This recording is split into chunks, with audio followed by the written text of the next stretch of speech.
Alappuzha എസ്എൽപുരത്ത് LDF കുടുംബയോഗത്തിൽ പങ്കെടുക്കാൻ അനുവദിച്ചില്ലെന്ന് ആരോപിച്ച് KCB അസിസ്റ്റന്റ് എക്സിക്യൂട്ടീവ് എഞ്ചിനീയർക്ക് മർദ്ദനമേറ്റ രാജേഷ് മേനോനെ ആലപ്പുഴ ജനറൽ ആശുപത്രിയിൽ പ്രവേശിപ്പിച്ചു. CPIM അനുകൂല ഇലക്ട്രിസിറ്റി വർക്കേഴ്സ് അസോസിയേഷനിലെ ജീവനക്കാരനാണ് മർദ്ദിച്ചത്.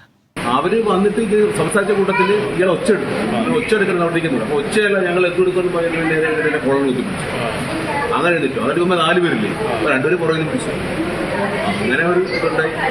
അവരടിച്ചു കണ്ടു. അപ്പൊ തിരിച്ച് ഞാൻ റെസ്റ്റ് ചെയ്തു. അവർ 2 പേര് പുറകിൽ നിന്ന് പിടിച്ചു കൊടുക്കുക. എന്റെ ഓഫീസിൽ ഒരു കമ്പനിയുള്ളതാണ്. അവര് ഉച്ച ലീവായിരുന്നു.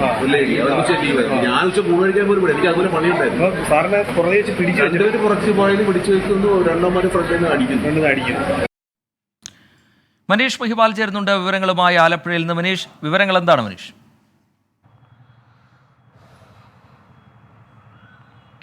റിജിത്ത്, ഇന്ന് വൈകിട്ട് 3 മണിക്കായിരുന്നു AM ആരിഫ്, അതായത് LDF സ്ഥാനാർത്ഥിയായിട്ടുള്ള AM ആരിഫിൻ്റെ പങ്കെടുക്കുന്ന കുടുംബയോഗമുള്ളത്. ഈ കുടുംബയോഗത്തിൽ ആലപ്പുഴ കലവൂർ ഡിവിഷനിലെ 16 ജീവനക്കാർക്ക് പങ്കെടുക്കണം എന്നുള്ള കത്ത് സബ് ഡിവിഷൻ അസിസ്റ്റന്റ് എക്സിക്യൂട്ടീവ് എഞ്ചിനീയറായിട്ടുള്ള രാജേഷിന് കൈമാറി. പക്ഷേ രാജേഷ് പറഞ്ഞത് ഈ തൻ്റെ കീഴിലുള്ള മുഹമ്മ, പാതിരാപ്പള്ളി, ഒപ്പം തന്നെ ഈ കലവൂരിലെ സബ് ഡിവിഷനിലൊക്കെ തന്നെ ഈ ചൂടുകാലം, വേനൽക്കാലമാണ്, അതുകൊണ്ട് തന്നെ പവർ കട്ട് ഉണ്ടാകാതിരിക്കാൻ ഉള്ള കാര്യങ്ങളൊക്കെ ഉണ്ട്. അതുകൊണ്ട് തന്നെ ഇത്രയും ജീവനക്കാർ ഒരുമിച്ച് പോകാൻ പാടില്ല, 2 പേരെങ്കിലും ഡ്യൂട്ടിയിൽ സമയത്ത് ഉണ്ടാകണമെന്ന് പറഞ്ഞു. പക്ഷേ ഈ ഒരു നിബന്ധന അവർ പാലിച്ചില്ല.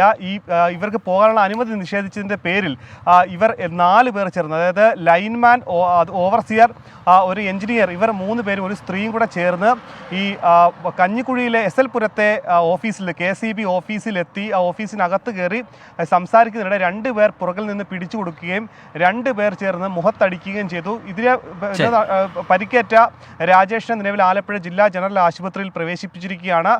CPIMൻ്റെ, അതായത് KCB വർക്കേഴ്സ് അസോസിയേഷനിലെ ഭാരവാഹികളാണ് ഈ മർദ്ദിച്ചതെന്നാണ് ഇയാൾ ആരോപിക്കുന്നത്. ഇതിൽ മണ്ണഞ്ചേരി പോലീസ് സംഭവത്തിൽ അന്വേഷണം ആരംഭിച്ചിട്ടുണ്ട്. നിലവിൽ ഈ സംഭവത്തിൽ പോലീസ് കേസ് എടുത്തിട്ടില്ല. പക്ഷേ അന്വേഷണം ആരംഭിച്ചൊരു ഘട്ടമാണ് ഉള്ളതാണെങ്കിൽ പരിക്കേറ്റ രാജേഷിനെ ആലപ്പുഴ ജില്ലാ ജനറൽ ആശുപത്രിയിൽ പ്രവേശിപ്പിച്ചിട്ടുണ്ട്. റിജിത്ത്. ശരി, മനീഷ് മഹിപാൽ വിവരങ്ങൾ നൽകുകയായിരുന്നു. ആലപ്പുഴയിൽ നിന്ന് ഈ റിപ്പോർട്ടോടുകൂടി ഇന്ന് സംഭവിച്ചതിന്റെ സമയം പൂർത്തിയാവുകയാണ്.